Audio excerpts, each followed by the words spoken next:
playing to win versus playing not to lose. And we can kind of go over a little bit of both distinctions to really help you get clear and to measure up yourself to see, am I playing to win in my life in all areas, whether I'm a parent, whether I'm a CEO, or am I a student? Am I somebody that wants to win in whatever goals I have in my life? It's really to kind of help us measure ourselves to see where we're at. Well, what I like about this topic is, because at first you had told me, today we're going to be talking about playing to win versus not playing to lose, or playing not to lose. And at first I was kind of confused, and I was thinking, you know what, let's just call it playing to win. Yeah. But as you were saying that and explaining it, I kind of realized that there's a lot of people, possibly too, including myself, it's possible, that we're not always 100% playing to win, but we aren't losing either, so we think that we're okay. And I kind of want to be able to listen today and talk about this topic from I want to play to win, not I want to play not to lose, because there's a difference. That's the point of deciding the distinctions of them. And to me, it wasn't clear, so I just want to apologize for telling you that your title was lame before we started, because it didn't occur to me until now that there are people who they're not losing, so they're doing okay, but it's being that extra step of being extraordinary that is really what makes you, I guess, quote unquote, a winner. Yeah, and stand out from the rest of the people that aren't giving it the kind of effort that they need to be able to play to win. And so I learned these 4 distinctions in some leadership development that I did in my early 20s that really just helped me work on myself continuously by learning these certain distinctions so that I'm able to operate like that in all areas of my life. And I want to be able to teach that to other people. The 4 quadrants is playing to win, obviously, is the highest quadrant. And then there's playing not to lose. And then underneath that is just playing. And then underneath that is not playing at all. So you got to ask yourself, which quadrant do I play in? Do I play in not playing at all, just playing not to lose, or am I actually playing to win? And so when you learn those distinctions in each quadrant, it really helps you kind of wrap your mind around wondering why you keep getting the same results over and over again and yearning for those things year after year and never even coming close to them. And so, since this show is really about consciousness and awareness and self-reflection and looking at ourselves such that we can learn and get to the next level, that'd be a great topic to talk about today. So you want to jump right into our steps? Let's just dive in because we don't have enough time probably to get through all of them, but we'll do the best we can. Number 1, playing to win on the top of the list is believe in yourself. You have to have a rigorous belief that you are extraordinary, you have a gift, that you were born with a purpose. And when you really embody that and when you really believe that and when you really know that to be true, something happens inside of you. You start to play a bigger game. You start to not be run by your feelings.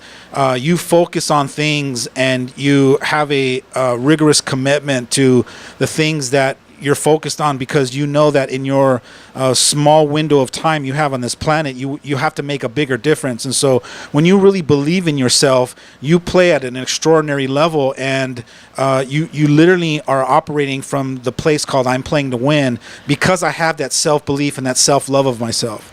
What I think kind of separates, really successful, businessmen or women from the rest of us is I really think that there was a point in their life where there was no way they weren't going to get what they wanted, almost so much so that they were like, no matter what, I believe that I'm going to get this, or I believe that I'm going to have this or be this CEO or whatever their goal was. They believed it so much that no matter what came in the way, they were like, no, you're not going to stop me. You're not going to get in the way of what I'm doing. And, I think that's what us, I don't want to say us, but that's what, us, I'm going to say us. That's what us average people are kind of just, I don't want to say we're lacking because we have it. We just don't know that that's what it is that they're doing.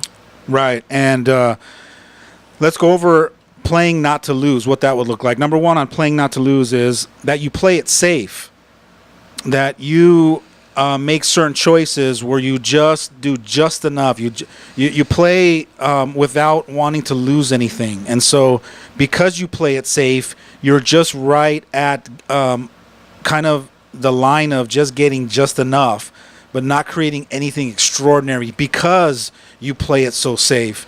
And you're not willing to take that extra risk. You're not willing to get on the skinny branches of life and dare to push the line, or to offend people, or to believe in what you stand for, and those kinds of things. So when you're playing it safe, just know that when you're choosing from that place, you're going to be in that quadrant called I'm playing not to lose, versus I believe in myself and I'm going all in because there's something extraordinary about me. I have a gift, or I have a purpose, or something happened to me in my lifetime that there's value for me to share that insight with other people, such that they don't go down that road, and that they learn from some of my mistakes. That's it. No, well, I was waiting to see what you were going to put, what kind of flavor I mean, you were going to put on it. You can't see me, but I'm nodding my head in agreement. So I feel like there's a lot of there's a lot of the stuff that I'm gonna identify, I guess, in the playing not to lose category that is gonna probably be hard for me to hear. But even in that explanation, I'm getting lost in your your definition of it, that it's a lot for me to realize that maybe I'm not, as much as I want to be on the playing to win side, and all of these things sound really good, I know that they're not really 100% me yet. I'm glad that you're saying that, because quite often as human beings, we live in the illusion that we do play to win all the time. And it's hard for us to really acknowledge, because our ego doesn't want to ever acknowledge that, you know what, no, I don't play to win. So that's the first stage, is for you to take a real honest account and grind your teeth while somebody is painting that picture, and you're kind of going, all right, I got to own up to that's still something for me to learn and kind of take myself to the next level. The next one on the playing to win list is you got to be open to new and all possibilities. There's this world of unlimited possibilities that exists that most of us can't see. And the reason why is because we have limiting beliefs that get in the way of us seeing those possibilities. Sometimes people call it stinking thinking, or you're pessimistic. But when you operate from a place that all things are possible, for some reason, your choices that you make, you start making them from a place called I'm playing to win. You first have to believe wholeheartedly that everything is possible, and you'll be amazed how many people don't operate from all things are possible. And you can hear it in their talking. They'll say certain things like, oh, that's hard, or I don't know if I can do that. Any kind of doubt is operating from that certain things are not possible. And so you have to really have this rigorous belief system that all things are possible, even if I can't see it.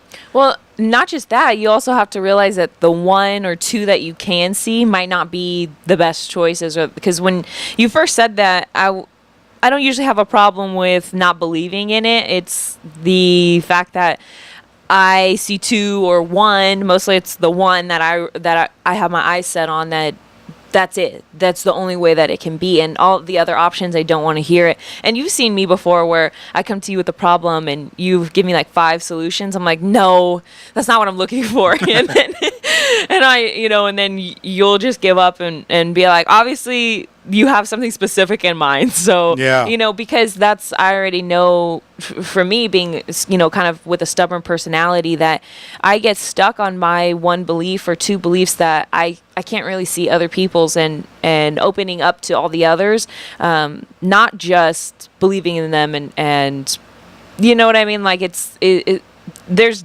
unlimited possibilities to the way that you could see them. And this is part of what I talk about when I say, are you coachable? A lot of people want to be coached. So they'll ring my phone and say, hey, I'm searching for a life coach. And a lot of times they think that because you're a life coach that I can work with anybody. Well, I can't work with anybody. You have to bring a certain level of consciousness. You got to bring a certain level of open-mindedness. You have to be what's called coachable. And coachable means that you are at the higher levels of being open to all possibilities. If you're at the lower level of believing that that anything is possible, then you and I are going to be struggling. Like, I'm going to be fighting harder for you to win than you're going to be fighting for yourself, and it doesn't work. Like, you can't just miraculously, no matter where you are in any stage of your life, just get a coach and your coach is going to be able to get you to the next level. You have to bring a little bit of what's called coachability. You got to be coachable. And part of being coachable is being open to all possibilities. And from the all possibilities, what happens is your creative juices start flowing. Your wheels start trying to figure out how to see it that way and how to create those kinds of results. Let's go to playing not to lose. Playing not to lose, number 2, is you're prepared for the worst case scenario. So people that prepare themselves for the worst case scenario is already telling the universe that you're not going to hit your mark. You don't believe that you can actually achieve the goal that you set off. So what you do is you operate from, well, let's kind of talk about worst case scenario, because you're already thinking about worst case scenario. Most likely you're going to default at that level. You're going to manifest not hitting your mark because you're already putting the energy into worst case scenarios. The leaders that I know don't talk about worst case scenarios. What they do is they're 150% committed to having the goal or achieving the goal or accomplishing whatever they set out to do. And then if they don't hit it, from there, in the moment, they default to, all right, well, from here, let's just do this. They don't start out the gate already talking about worst case scenario. They talk about, we're going to hit this no matter what.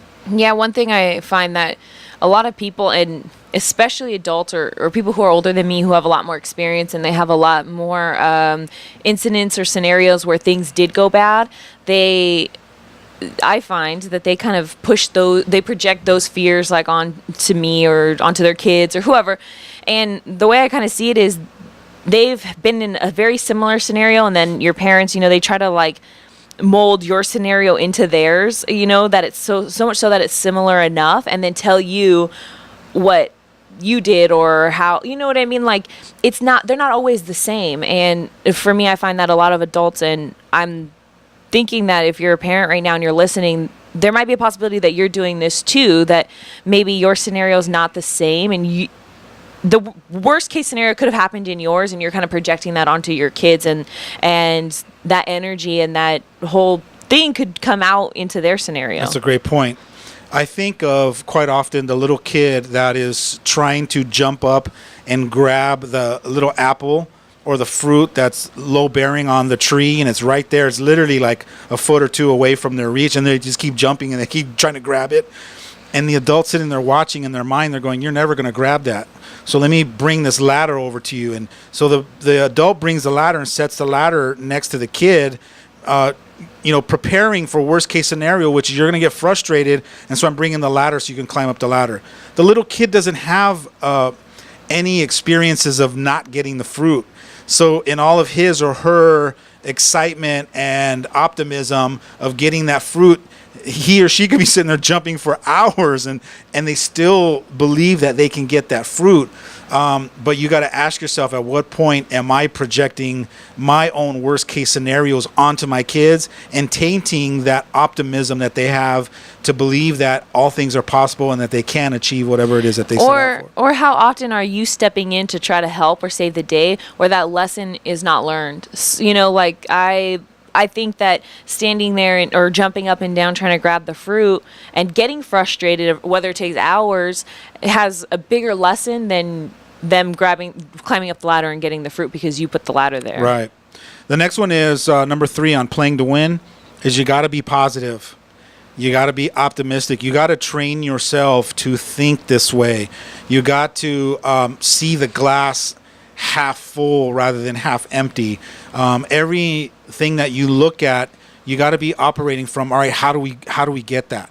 How do we achieve this? How do we figure it out? You got to be inquisitive, believing that it's gonna happen, and rather than being the Debbie Downer at every opportunity that you can get to take stabs and find reasons why you can't. You got to be looking to look for all the reasons why you can. Well, it kind of now begs a question, especially because you use the word Debbie Downer. For me, people who have that type of personality, I always think that there's something that they're looking for in their negativity. And for example, if somebody is complaining, they're looking for sympathy, or they're looking for compassion, or someone to identify with them, or pity, whatever. So for me, in that negativity, especially if you're a leader, that negativity rubs off wrong on either your followers, your employees, your friends, your family. So much so that nobody expects positivity from you anymore. So when you are positive, it's wow, what a great, like, refreshing, breath of air. But I guess for me, if I'm gonna compare it to parents, nothing is worse than when you're happy and you come home from school or work or whatever, and you're happy and you're having a good day, and your mom comes in or your dad comes in with their negative attitude or their energy. Or they come with the yeah, but. Right? Yeah, but it could ruin the rest of my day. Mom, you should see, I just got, approved to try out, in cheerleading, or to be on the football team. And then the next thing is, well, yeah, but you're not strong enough. Or yeah, but remember, you're going against these people that have been. So there's the buzzkill when you're pessimistic. And so playing to win, you have to learn or train yourself or teach yourself, wire yourself in a way that you're always thinking positive. You're optimistic that yes, it can happen, rather than no, it can't happen. And so it's your outlook. And in that scenario, I'm kind of thinking of a kid who comes and says, "Hey, Mom, I just joined the football team," and the mom projects her fears of, oh, my son's not strong enough, he's going to get hurt. Let me hurt him first and tell him that he's not strong enough before somebody else does. I know that's not what parents are thinking, but it's kind of along the lines of their thought process. It's almost like, why would you say that to your own son? If someone's going to say it, it shouldn't be you, or do you really want it to be you, kind of thing. And there's other ways to express your concerns that are not, taken as digs. They're more empowering rather than disempowering. The next one on the list of playing not to lose is number 3, and that's worrying about what could go wrong or what might go wrong. If you're playing not to lose, you worry a lot about what could go wrong. Oh my God, what if? You're living in the what ifs. What if this happens? What if that happens? And your worry and your fear, you don't realize that worry and fear is energy, and it's powerful. It's just as powerful as being positive and optimistic. So when you're worried and you're operating out of fear, you can actually project that energy into manifesting the result of not getting what it is that you say you want, because you're already bringing that into that it might not happen or it might not go wrong. You're inserting it into the universe, and the universe is like this magic genie, and then it goes, voila, here you go. Because you were worried about it, and because you believe that it might not happen, it serves up not happening. And so you got to be mindful of that kind of a belief system. I also think that if you don't believe in the energies and the powerful forces of the universe, there's a lot of things that we do focusing on not being a certain way that we're barely dodging. I'm going to try to paint the scenario the best I can. Let's say there's a big boulder, and that boulder is the thing you don't want. The worst case scenario you don't want to happen. You're focusing so much on getting around it, almost so that if you weren't focusing it at all, you'd be way off left field, not even near it. It's not just, a force of energy. It's a lot of it is you actually maneuvering your way around that bad thing that you don't want to happen when it doesn't exist at all yet, and you're, making a path as if it does. Yeah, I think for me the trick is acknowledging that there's something that appears to be in the way, but it's just there for me to go around it, and that's part of that's part of the perspective of, can you see the glass half full rather than half empty? Because most people will see a roadblock rather than, oh, there's something here, we just get to go around it. Versus, oh my God, we're stuck now. Look at this thing. But sometimes our fears, let's say the thing that we're going around doesn't even exist, that we're going around something that doesn't exist that you could just walk right through. Correct. Sometimes it's just literally a fear that's in your brain that is not real. Well, yet sometimes it could come down the line, but people tiptoe around that one thing that doesn't exist. It reminds me of, I don't know if you've seen those comedy movies where the cops are running after somebody and they're jumping over the fence, and the one guy just walks up and he turns the handle and it opens up and everyone can go through. It's like, you're making something. You're focusing on one thing that you don't see all the things around. Yeah, you're so focused on it being a roadblock or in your way that it becomes in your way, and you don't realize until you stop and go, maybe it's not in my way, that you can actually just push it over or knock it down or step it over it or whatever. All right, the next one on playing not to lose, number 4 is people get stressed by deadlines and challenges. So when they have a goal and they set off on this goal and time's running out, all of a sudden they start putting this stress, and I believe that stress is man-made. Like, we create our own stress rather than focusing on like narrowing our focus, dialing it in so tight that we focus in where we actually achieve what we set off for, rather than allowing the fear and the panic to set in because we haven't achieved or accomplished what we set off. And a lot of times, and you could probably speak to this, like deadlines for college. When you have a test that's due and you're stressed out about it, do you allow the stress to take over you, or do you just or do you tell everybody? And because I've seen you do this sometimes, like you're worrying about taking a test and you'll tell everybody like, hey guys, leave me alone, I need to really focus on this. So if you really like zero in and put all of your intention and your focus on handling whatever it is that you're committed to handling, you'll realize that you have this intense focus that you can handle things quicker rather than wasting your energy worrying about not figuring out what it is that you need to figure out. And I feel like a lot of that, I guess, energy or wasted energy goes to distractions. So for me, I kind of want to just point out that there's times where I am focused and super, let's say the test. I'm super focused on the test. If I don't tell people, hey, do you guys think you could just back off for 2 hours? Let me just handle this, and then we can have fun. We could go to the movies and we can have dinner, and just don't bother me for 2 hours. And I find that most people are, okay, great, that sounds like a good plan, versus me getting frustrated in the middle of my test and having to stop and project that all onto you. But you do that because there's times you're taking tests or you're working on something, and I don't know that you're doing that, and I'll come in and want to be playful or I want to mess around, and you're like, Dad, stop it. And I'm like, I don't know what's going on. You got to communicate that. Yeah, so what I'm trying to explain is that in life, if you tell people, you know what, I'm on this path and I really need to focus, I can't handle these distractions, you'll find that your friends or your family will, to a certain extent, back off a little bit. But I want to get back to this topic when we come back from the break. Stay tuned for more of The Inspirational Parent right here on your hometown station, KHTS. Daily Imprints is the premier one-stop shop for custom embroidery, screen printing, and promotional products in the Santa Clarita Valley. Owners Joe and Dana have provided KHTS with quality embroidered company shirts for over 3 years. If it's new business cards or promotional products you need to enhance your image, Daily Imprints is the choice for you. Located on Lyons Avenue, stop by or call today, 661-678-0508.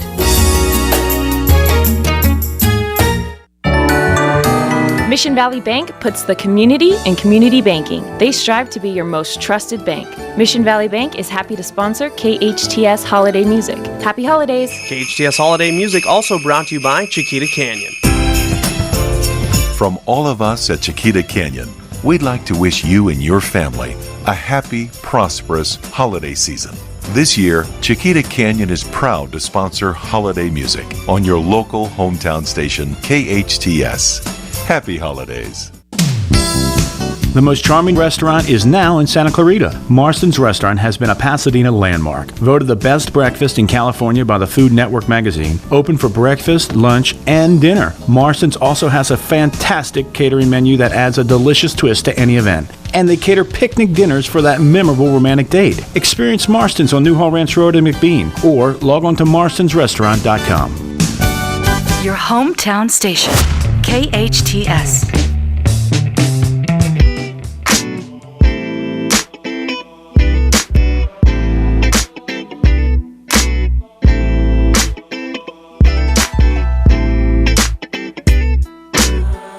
Welcome back. You're listening to the Inspirational Parent right here on your hometown station, KHTS. Today we're talking about playing to win versus playing not to lose.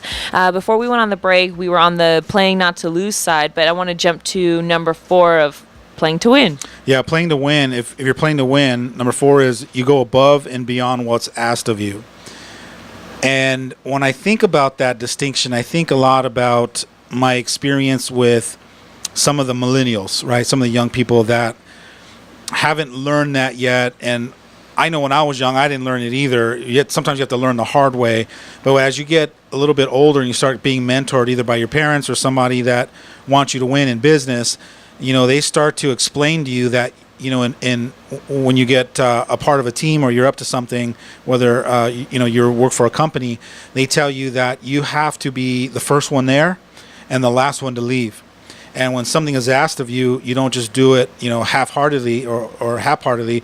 You do it 150%, and you do it with integrity, and you do it with rigor, and you do it with excellence, so that when people get it, they look at you and they go, man, if this is your work, then this is a reflection of who you are, that you dot all your I's and you cross all your T's. And I think that it's a lost art form that we're slowly either not teaching our kids or they just, for whatever reason, don't see the value of it, but something's going on. And when I think of successful leaders that are playing to win, they're always the ones that are willing to go above and beyond, and whatever's after them, they always play to the T.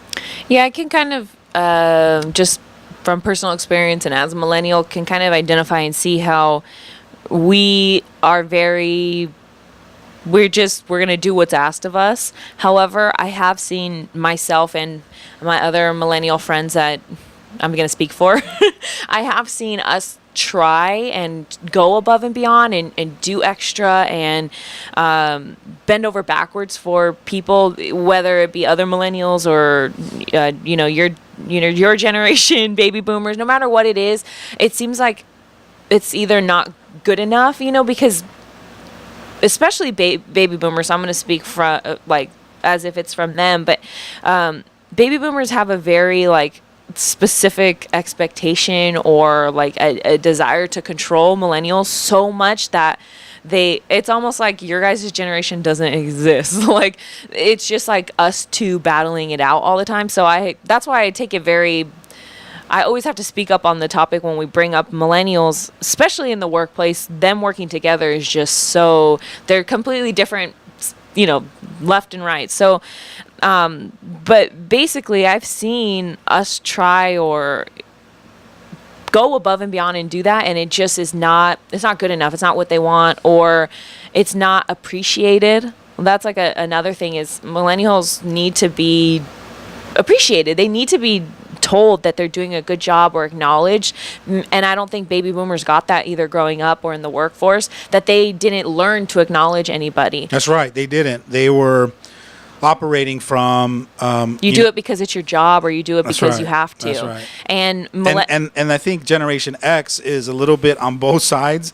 They were also told that it's your job. It was they were told that, but they didn't teach that. They didn't want to teach that to their kids. Well, they yearned for the acknowledgement too. So there's a little bit of both. Right. So and that's what I love about you guys. I'm glad you're my dad. But if I were to have a baby boomer parent, I know that I would probably be a little bit on both sides too. And as a millennial, knowing that baby boomers don't normally acknowledge or give any credit or anything, it's almost like because they don't do that, and I know they don't do that, I want it more.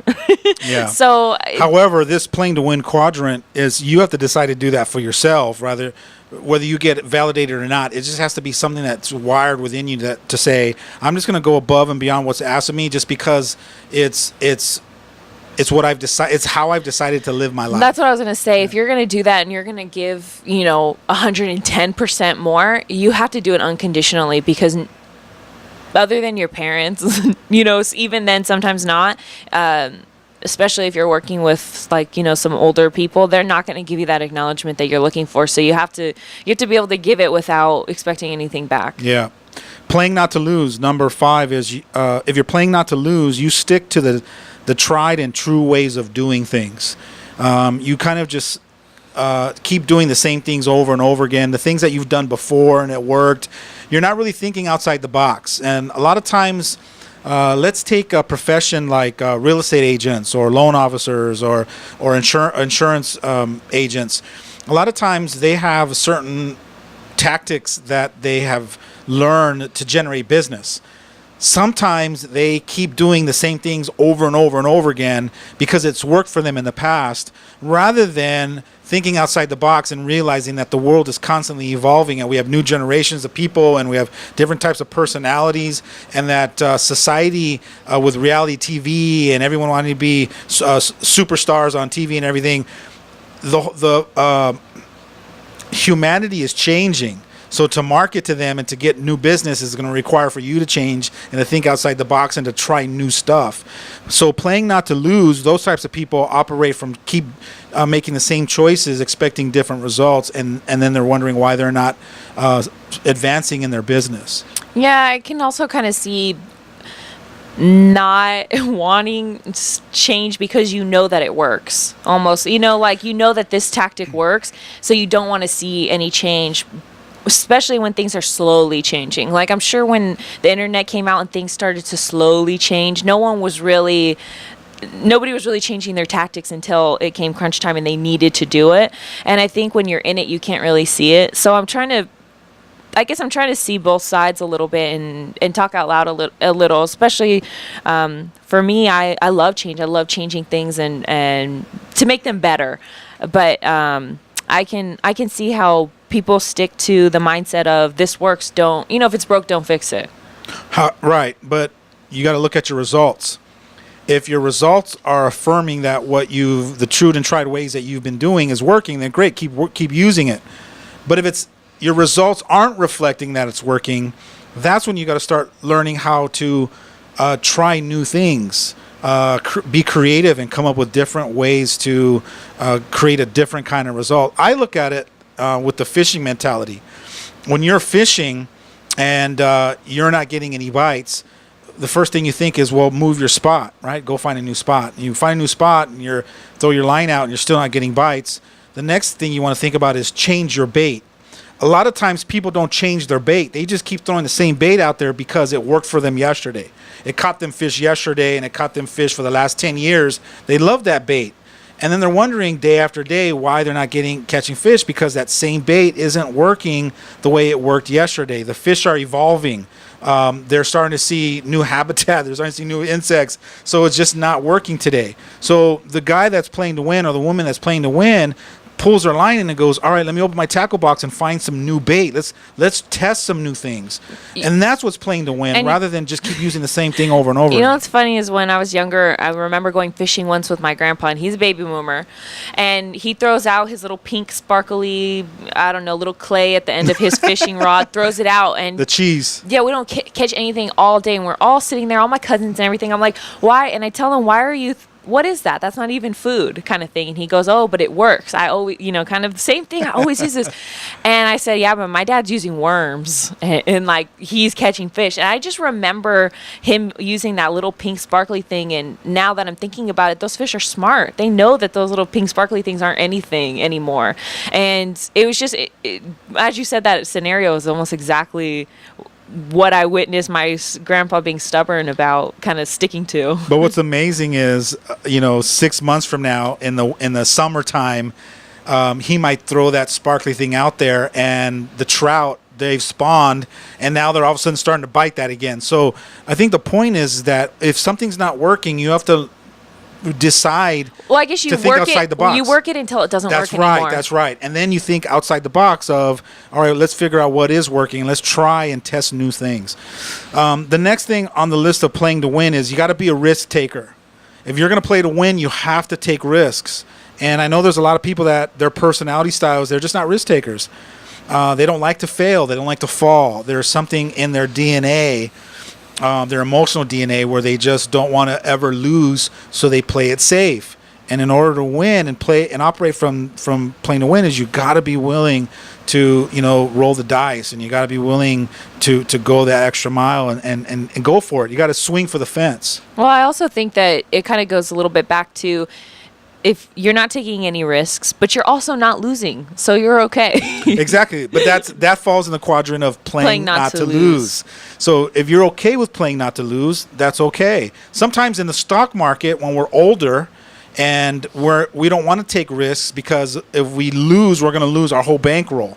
We're going to lose, 30 years of savings. So we're in the stock market conservatively, and we operate from playing not to lose. We'll scrape out a couple of earnings per year, and we'll be okay with an extra $75,000 in the next 10 years, rather than trying to risk it all and then losing it all. So there are times that you can play not to lose, but you got to ask yourself. Sometimes the biggest rewards come when you're willing to take the biggest risks, and it's just you got to decide which game you're playing, and neither one is bad and wrong. You just got to ask yourself, what game do you want to play? So let's go back to playing not to lose. Playing not to lose is number 6. Is if you're playing not to lose, you feel worried and anxious when things don't go as planned. So that's me. Yeah, this is the old axiom where you are attached to the outcome. Or you operate from a place of, I have expectations of it being this way. And if you're playing not to lose, when things don't go the way you plan them, you get worried and anxious, and you start creating the stress because it's not happening the way you thought it was going to happen. Yeah, I really can identify with that. Literally every single day I wake up, and the first thing I do is I make a list of all the things that I have to do today. And if that entire list doesn't get done or isn't close to being done by 5 o'clock, I start panicking and freaking out that, the rest of, there's no way I'm going to have a good day or have a successful day, or no way I could say that this, I did the best I could today if I didn't get that thing done. Wow. And I do that every single day. And so now tell me how to do it in the more proactive, playing to win kind of way. Well, this goes back to the attachments. You have to be rigorous about getting all of those things off your checklist, like your life depends on it. But when it doesn't, you have to learn how to surrender it. You have to learn how to now flip a switch and go, boom, I've let it go. I'm unattached to it now. Because people will say, well, Alex, if I'm not attached to it, then I won't have that drive to have it turn out anyways.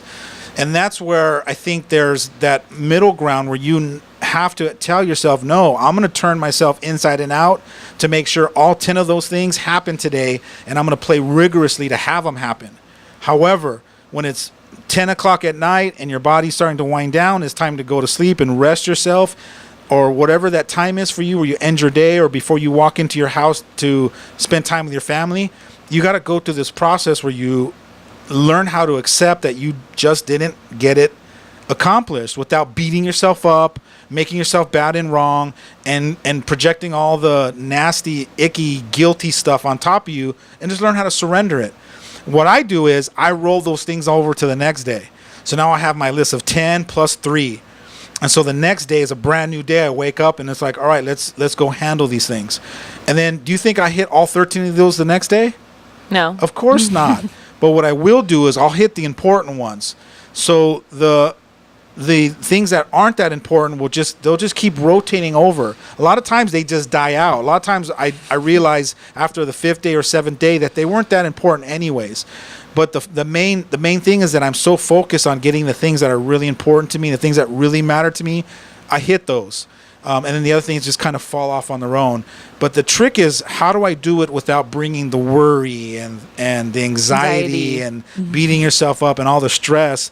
And that's because you're attached to that. It has to happen today. And that's how we have people that are workaholics. They're still up at midnight, 2 in the morning. And I'm one of them. Sometimes I get fixated on accomplishing things, but I do it more from a healthy place, or I'm excited about it and passionate about it. I get on a tangent and it's like, I'm giddy about it, rather than, oh my God, I got to get this done, where it's kind of draining me. Does that make sense? Yeah. And so that's one of the things that when we talk about playing to win, you have to, or playing not to lose, that's something you got to really realize. The next one, when we come to playing to win, number 6, is that you got to plan for best scenarios. So if you remember the one I talked about where it's playing not to lose, what was the one about the kid jumping for the apple? It was I don't know, worse. It was planning for worst case scenarios. So playing to win, you always plan for best case scenarios. And when I think about this, I think about Super Bowl Sunday or the championship, the baseball championship. What do they have at the end of the World Series Game 7 that's waiting in the locker room for both teams? Yeah, they got the champagne. They got the hats already printed. Did you know that was Yeah. They got the champagne already iced and chilled, and they got yeah, the they hats. have the gear already That's printed. right. That's the best. That's playing to win. You already have planned that. We've and as well as like the Dodgers when they were playing, they were already selling T-shirts even before that said national championships or World Series champions, and whether they get it or not doesn't matter. What matters is that we are preparing and we're planning to win, and we set ourselves up like that. It just goes more on the mindset. It has you buy into I'm going to win no matter what, and it puts you on a whole nother course. We have to take a quick break, but stay tuned for more of the Inspirational Parent right here on your hometown station, KHTS. Santa Clarita, bedbugs are taking over our city. They've invaded our homes, our businesses, and most importantly, our sleep. If you have suspicious bites that appear nightly, or have a bug that you need ID'd, your best option is to make one call to All Pro. We offer a 100% guarantee that your bedbug issues will be solved with heat in one treatment. No need to tent or spray your house with chemicals. Heat is all you need. Call 661-298-2200 or text me a bug picture to 661-645-0540. It's time to sleep tight again, SCV. Life's not meant to feel complacent. It's meant to make you feel alive. The youth ministry at the Church on the Way Santa Clarita believes that students can belong to the group where they will help them believe they have a purpose in Christ and become all that He has created them to be. They want you to see God's power come alive in our generation. They love meeting new people, so go hang out with them. Doors open at 6 p.m. and service starts at 7 p.m. every Wednesday night. For more information about the Church on the Way Santa Clarita and what's happening through the end of the year, visit tcotwsc.org. KHTS, your hometown station.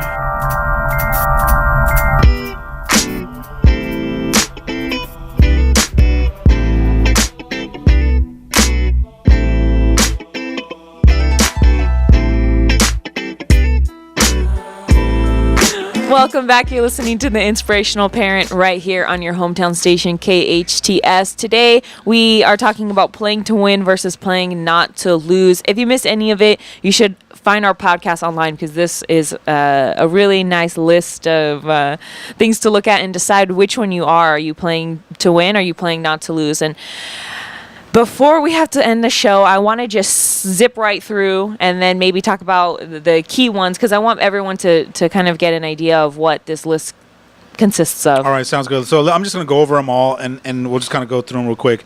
So playing to win is believe in yourself and others. Number 2 is be open to new and all possibilities. Number 3 is be positive and optimistic. Number 4 is go above and beyond what's asked of you. Number 5, be a risk taker. Number 6, plan only for best scenarios. Number 7 is think outside the box. Number 8, invest in self-development. Number 9, inspire others. Number 10, constantly seeking feedback to improve yourself. And number 11, undeniably commit to the team vision. So if you're a part of a family or a team or a corporation, you have to undeniably commit to that vision and align yourself behind that. I like that you said undeniably because it kind of just, for me, it hits home at, no matter what, nobody could say that you're not not there for them. That's kind of right. thing. And you're crystal clear because it's something that you've consciously decided to align yourself behind. Now the list of playing not to lose. Number 1, play it safe. Number 2, prepare yourself for worst case scenarios. Number 3 is worry about what might go wrong. Number 4, be stressed by deadlines and challenges. Number 5 is stick to tried and true ways of always doing things. Number 6 is feel worried and anxious when things don't go as planned. Number 7 is just do just enough just to get by. Number 8, do just what's asked of you, no more. Number 9 is take calculated risks. Number 10, uncomfortable with praise and optimism. And number 11 is don't ask for help when you're stuck. those are all characteristics of just playing not to lose rather than operating from playing to win. And for playing not to lose, I really want to reiterate that it's not like you've lost. You're not losing. You're okay. And I feel like that's kind of where most people, including myself, find ourselves, is kind of stuck in the getting the motivation or getting those other 11 tips to play to win. It's kind of like, if you feel like you're okay, then you're okay. There's nothing, to fix. And I just really, like I said, wanted to reiterate that you are okay. You're fine. However, if you want more, if you want to be a little bit more effective, a little bit more successful, those are the tips that we went over to follow. Yeah, playing not to lose isn't a bad thing. I don't want you to hear like that's bad.